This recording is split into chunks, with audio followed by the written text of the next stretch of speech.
Good morning, class. Good morning. Okay, before you take your seats, may I ask Maurice to lead us a prayer before we formally start to our class discussion. Let's bow our head in a prayer. Father God, come be with us today. Fill our hearts with joy, fill our minds with learning, fill our classroom with peace. Fill our lesson with cool, fill our friendship with kindness. Fill our school with love. Amen. Amen. Thank you, Maurice, for that very meaningful prayer. You may now take your seats. Okay, class, can you still remember the numbers which I gave you last meeting? Yes, ma'am. Alright, so name thy number. As I call your name, please stay present if you are here. Number 1, number 2, Present, ma'am. number 3, Present, ma'am. number 4. How about number 5? Number 6. And lastly, number 7. Okay, very good. All of you are here. Now, let's proceed to the first activity entitled Pick Me Up. Now, class, please read the direction as 1. 1, 2, 3, go. Activity 1. Pick one piece of paper from the box. After that, you are going to make a sentence using that word you pick and recite it in front. Okay, class, did you understand the direction? Okay, so you are going to pick only one piece of paper inside the box. Okay, get one.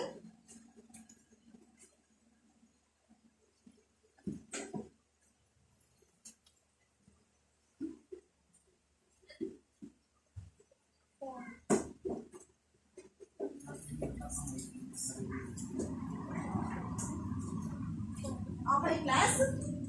Have you already read the words or words that are written on the paper that you have picked?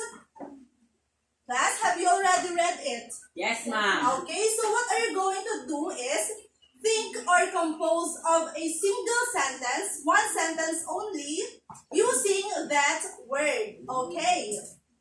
So are you ready, class? Have you formulated your sentences already? Yes, ma'am. Okay, very good. So who wants to volunteer? Who wants to recite first? Okay, I want JM to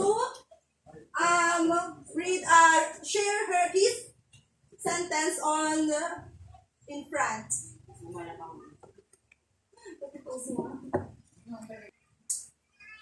Okay, class, are you done crafting your sentences? Yes, ma'am. Very good. So who wants to volunteer to come in front and share his or her sentence first? Okay, who wants to volunteer? Okay, anyone? The first one who volunteers will be given an extra point. Who wants to volunteer? How about you, Maurice? Do you want to come in front? Alright, so let's have LJ to do the honor. LJ? Yes, JM? Okay. She asked him for some money. Ay, yung word ko before. 4, yes, okay. She asked him for some money. She thanked him for his help. Okay, very good. The word for is used in the sentence. Okay, so class, let's clap for JM. Okay, who wants to be the next? Yes, Maurice? There's no way I could hurt my dog for some small reason. Okay, very good. So what's the word that you have used, Maurice? For. Okay, very good. So let's clap also for Maurice. So who wants to be the next? Okay, yes, LJ? My friend gave me some snacks because we will not see each other for 2 weeks because he will spend his next vacation in Baguio. Okay, yes, the word because is used in this sentence. Very good, LJ. Let's also give her a round of applause. Okay, who wants to be the next? Yes?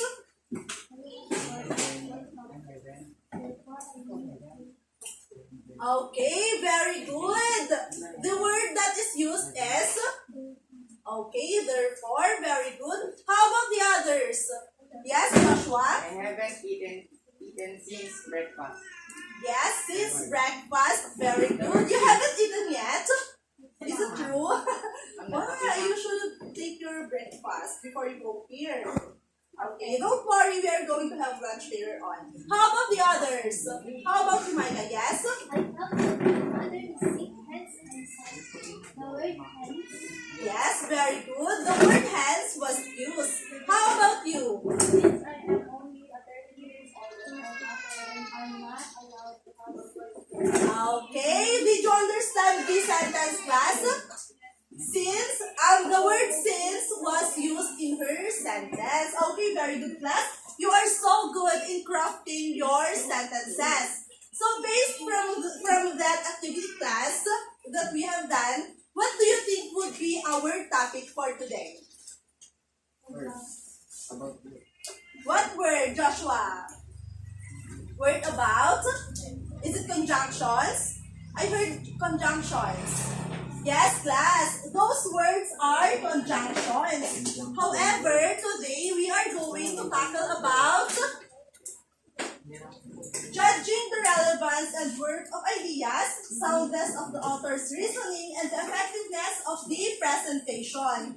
This is the part 3 of our lesson, but it is highlighted in validity of evidence. Okay, so class, exchanging ideas is common in our everyday life.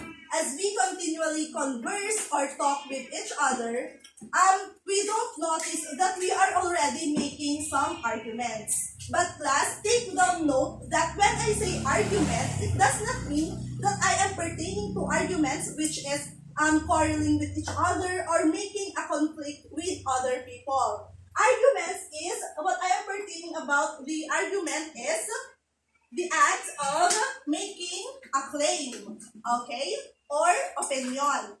According to opinion and argument class, do you think opinion and argument are both the same? Okay.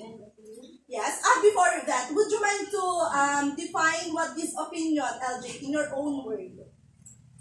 What is opinion?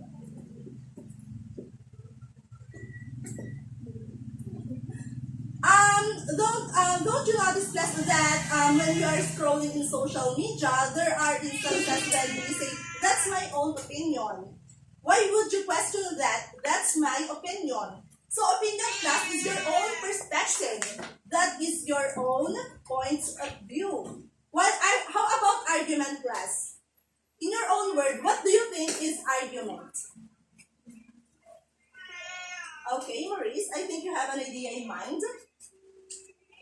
Okay, so based on that examples, class, do you think opinion and argument are the same? Yes. Why, LJ? Why do you say so? Because pag sinabing respect my own opinion,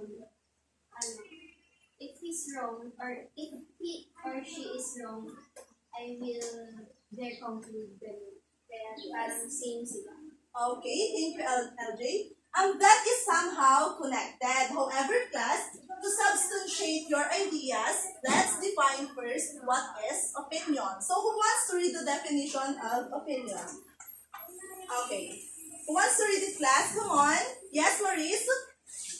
Opinion. An opinion is a personal claim that does not necessarily require support in certain qualities.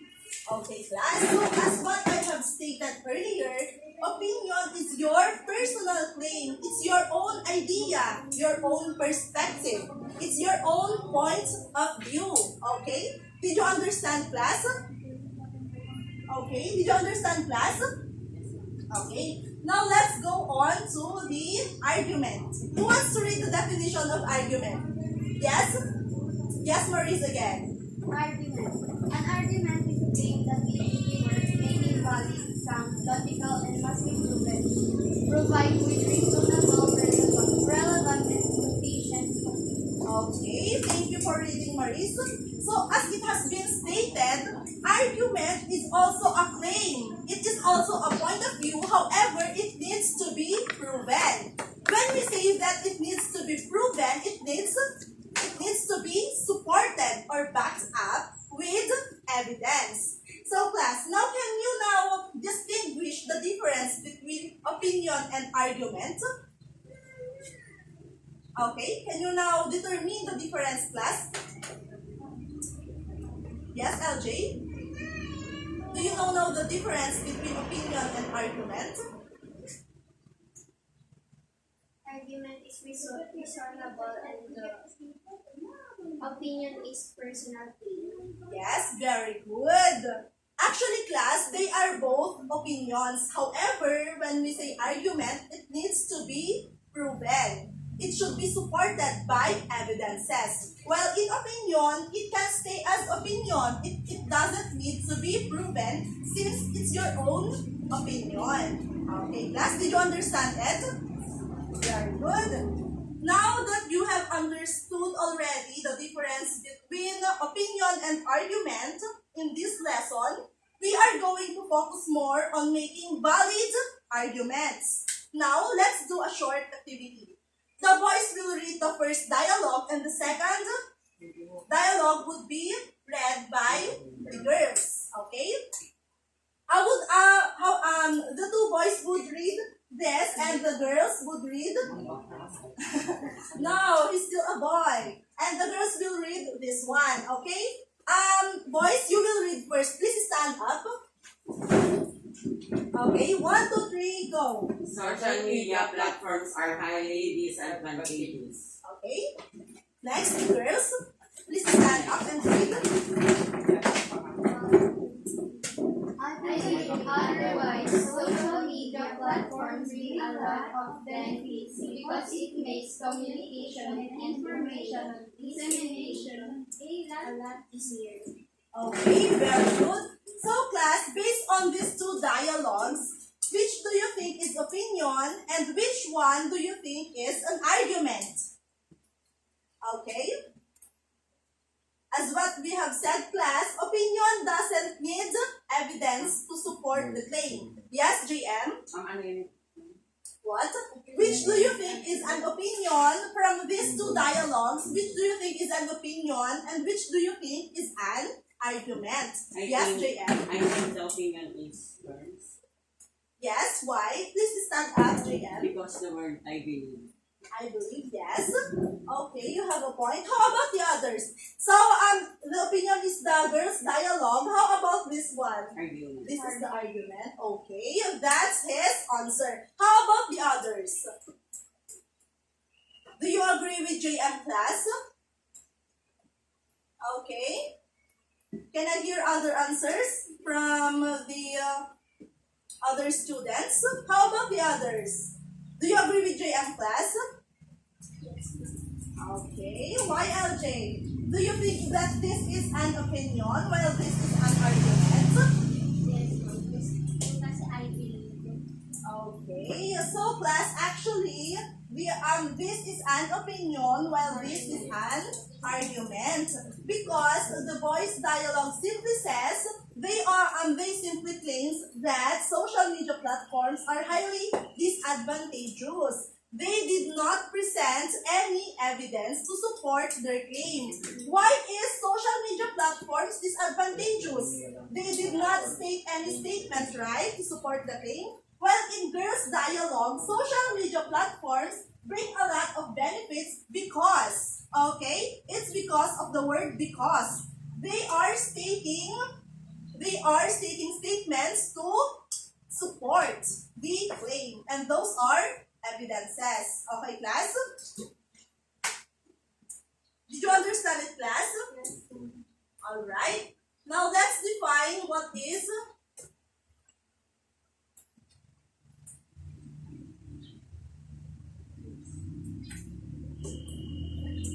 okay, class, since this is an argument, this is an argument because of the word because.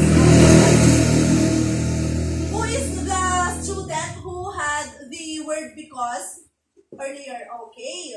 So LJ, from your sentence a while ago, you used the word because you used it in order to support your claims, right? Okay, would you mind to repeat the sentence earlier, LJ? My friend gave me some snacks because we will not see each other for 2 weeks because he will spend his 2 weeks vacation in Baguio. Okay, that is an argument already.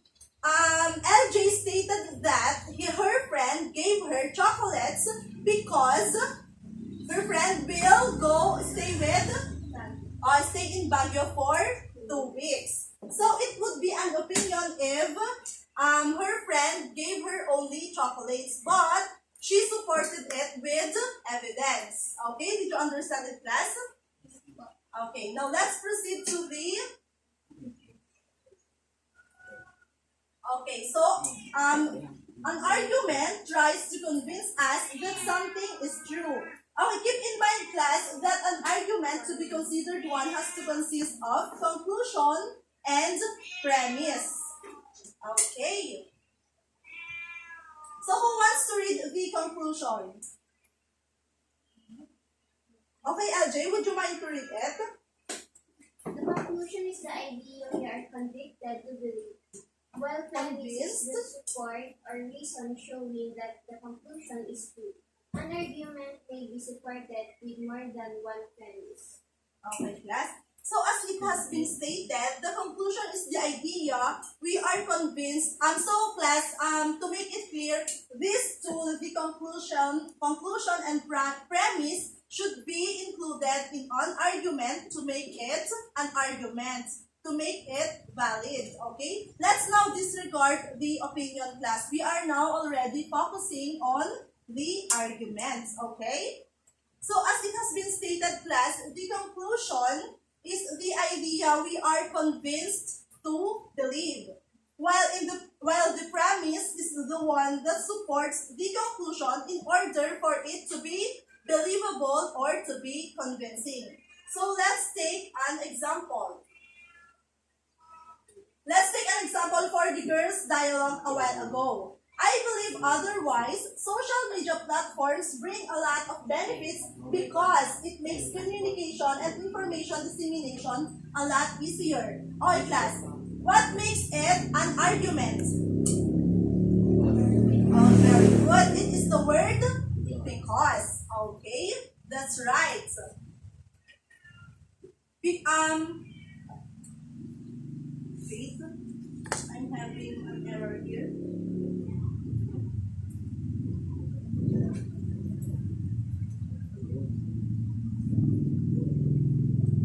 Okay, class. Very good, Joshua. It's because of the word because. So, because, class, is one of the indicators for us to determine whether this statement is a part of conclusion or a premise. Now, let's move on to the conclusion indicators. Conclusion indicators, class, are therefore, hence, implies that, it follows that, so, thus, or consequently. While premise indicators are since, for, given that, for the reason that, because, as is shown, or by the fact that. Now, class, do you understand the difference between conclusion and premise? Okay. Now, let's have another example here. Abortion is wrong because all human life is sacred. Class, which do you think is the conclusion here?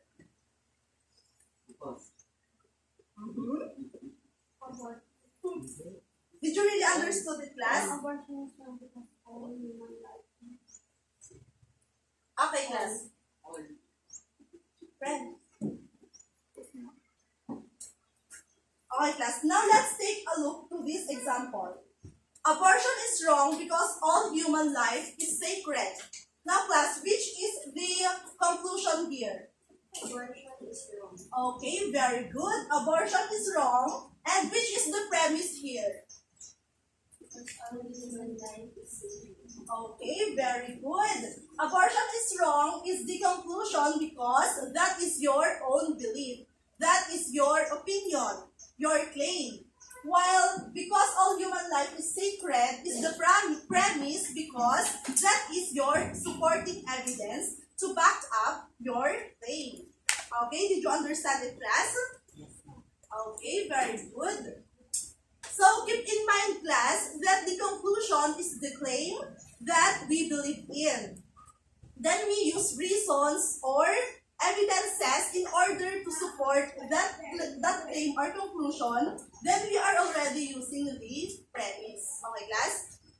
So please take down note, class. Conclusion means your own claim, while in premise, the evidence to support the claim. Okay? So, did you understand it, class? Very good. Now, let's test your understanding. So, here's the direction. Please read it, class. Read each statement carefully. Underline the word phrases that represent conclusion and its circular premise. Okay, very good. Did you understand the direction, class? Okay, so I'm going to give you a handout. And please analyze the sentences carefully.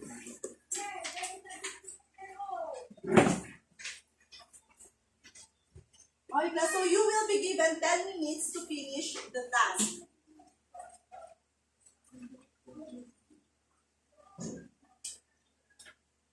Read each statement carefully. Underline the word or phrases that represent the conclusion and encircle the premise.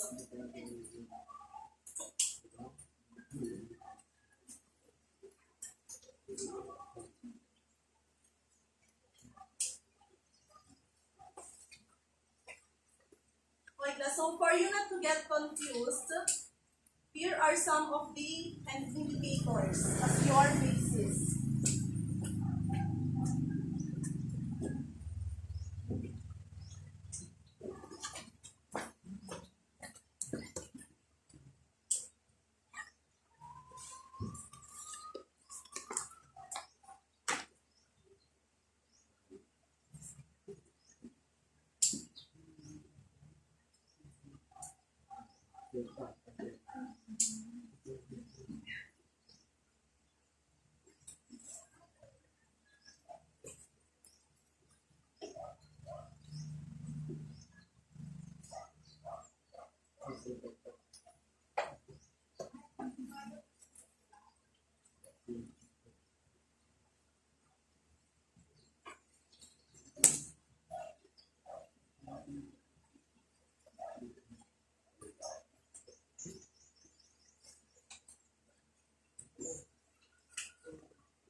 My class, as I can see, I think you are done answering your activity.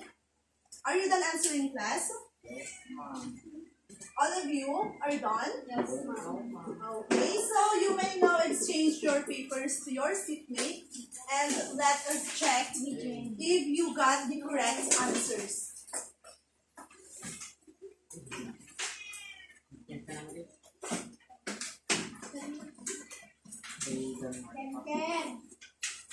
Are you done exchanging your papers, class? Okay, so who wants to read the first sentence?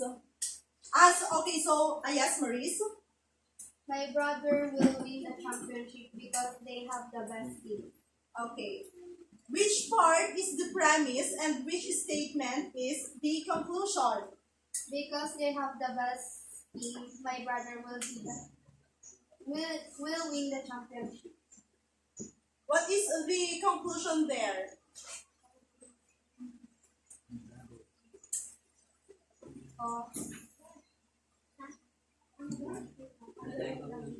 Where is the conclusion in the statement, Maurice?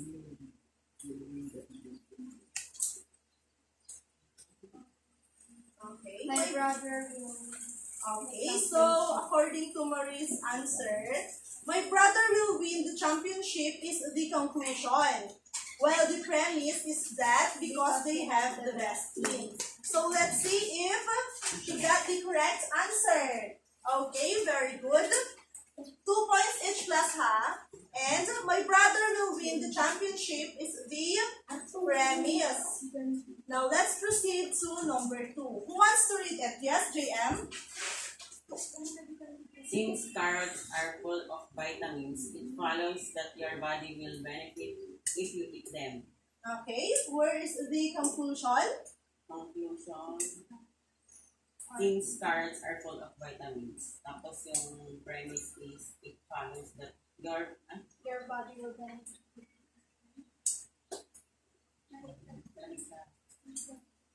What is, can you repeat it, JM? Yung premise, ma'am, yung premise ko, it follows that your body will benefit. Okay. Let's see if you got the correct answer. The conclusion is, since carrots are full of vitamins, it follows that your body will benefit if you eat them. Okay?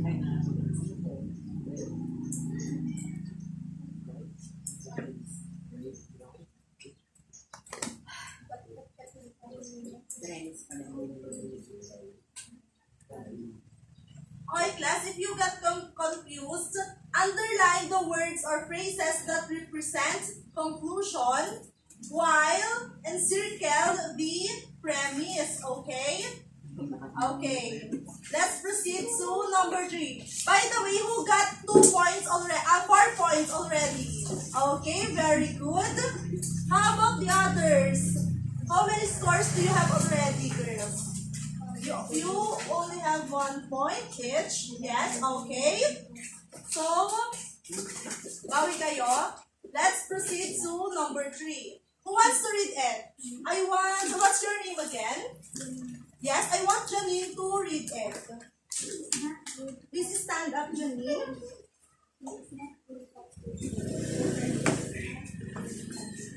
Okay, he is not good at his work, so he doesn't deserve a raise. So class, which do you think is the premise here? He is not good at his work? Okay, let's see if that's right.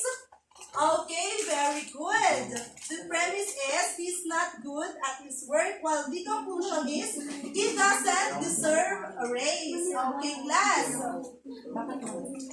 Okay, class, so he doesn't deserve a raise. That's your claim, and to support your claim, you are saying that he is not good at his work. Okay, let's proceed to number 4, class. Let's move on from your mistakes. Okay, who wants to read number 4? Yes, Joshua. This small fish is rich in calcium. It follows that your body will benefit if you eat them. Okay. Where is the premise? What is the premise here, Joshua? This small fish is rich in calcium. Okay. Calcium. How about the conclusion? It follows that the body will benefit if you eat them. Okay, let us see if you got the correct answer. Okay, very good. Okay, so the premise here is since the small fish is rich in calcium. So, the claim here or your conclusion is your body will benefit from it if you eat them. What? Since? Sa? Ma'am, yung since ina sa premise. Okay, it is indicated in the indicators. Okay, class. But I have stated earlier, class, that those indicators that does not necessarily mean that if they are in the indicators, they do not necessarily mean that they are already the premise or conclusion. You have to analyze the statements. Okay? Now let's proceed to number 5. Who wants to read it? Yes, Janine? Okay, very good. So, what is the conclusion here? What is the conclusion here, Janine? Okay. How about the others? What do you think is the conclusion here? Okay, oh yes. Let's see if that is correct. Very good. I am very good at my job and I deserve to be promoted. Now let's proceed to number 6. Who wants to read it? LJ, would you like to read number 6? No one under 18 years old can vote. Jim cannot vote because he is not yet 18. Okay, so what do you think is the conclusion and premise here? No one under 18. Yung conclusion ko is no one under 18 years old can vote, and the conclusion and the premise is Jim cannot vote because he is not yet 18. Are you sure? How about the others? How about the others, class? Okay, class. So the conclusion here is that Jim cannot vote. That is the conclusion here. And the premise is no one under 18 years old can vote and he is not yet 18. Okay? There are 2 premises in number 6. There are 2 supporting evidences. Okay? So you should read carefully the statement, class, before answering. Okay, let's proceed to number 7. Who wants to read it? Yes, JM? Since we are living under the global pandemic, it follows that we should follow the health protocols. Ma'am, yung conclusion ko it follows that we should follow the health protocols. Kasi yung premise ko, since we are living under the global pandemic. Yes, very good. That is correct. That would be 2 points. Who got it right, class? Okay, how about you guys? Did you get it? Mhm. Now let's proceed to number 8. Okay, I want Micah to read number 8. Please read number 8. She will win the crown because She possesses. possesses all the qualities of being a beauty queen. Okay. Micah, what do you think is the conclusion here? The crown because the happy possesses all the qualities of being a beauty queen. Are you sure? Okay. Do you agree with Micah, class? Okay. What's your answer, Joshua? Would you mind to share it? What is the conclusion in number 8? What? Can you stand up, Joshua? I can't understand you. You will surely win the crown.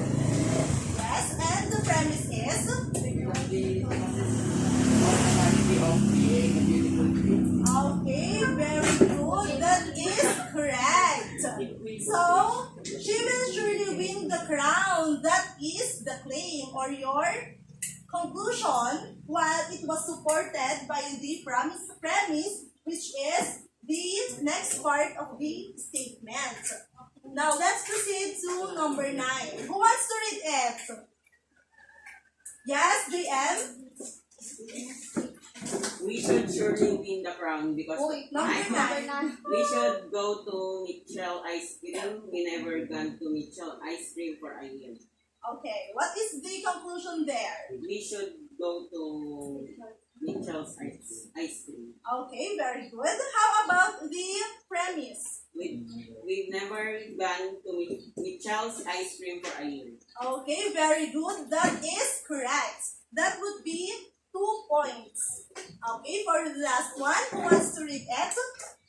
Yes, Maurice? It seems like you're raising your hand. Dog makes better pets than cats. Dogs are friendlier than cats. Okay, what is the conclusion there? Dog makes better pets than cats. And the premise is? Dogs are friendlier than cats. Okay, do you agree with Maurice's class? Alright, very good. That is correct. Alright, class, so who got 20 points? Who got 20 points, class? Who got perfect score? Oh, sige. You should compute your scores first. Okay, so who got 20 points? 18, 16, 14. Okay, 14 is the highest number. Okay, how about the others? Can I collect your answer sheets now? How about you, class? Oh, okay. Anyway, class, you did great. You are brilliant in analyzing these statements. Because of that, would you mind to give yourselves a round of applause for that, class? For doing great in our activity. Now, let's do a recap. Who among you, class, can summarize the lesson we have discussed earlier?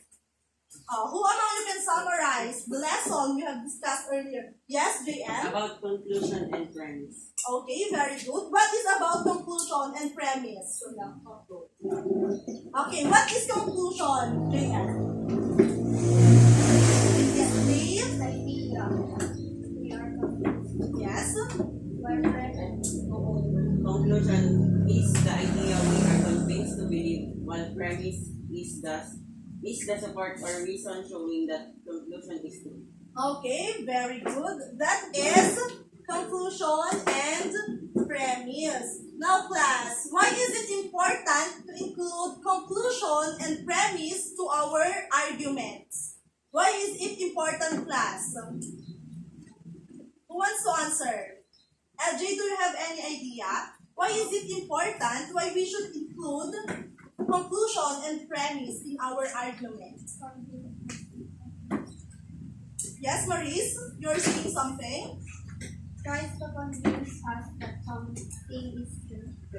Okay, very good. When we include the conclusion and premise to our arguments, it is more convincing, it is more valid, and it makes a good argument. Okay? Very good, class. Now, let us move on to the next activity, which is entitled Recreation. Here's the direction.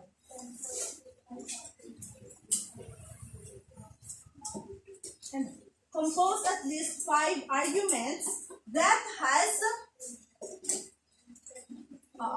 conclusion and premise. You should include the premise indicators and conclusion indicators we have discussed earlier. Can you still remember those indicators, class?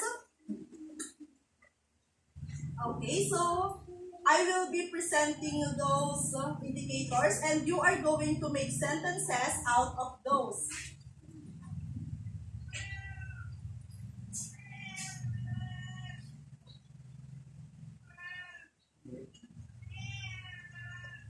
Okay, class. So, are you ready?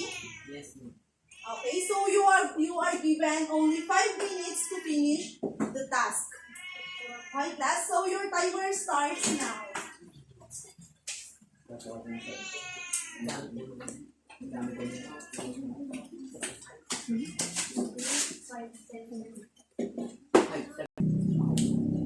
class. Are you done answering?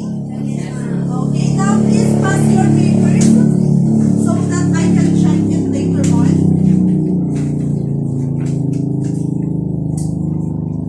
Okay.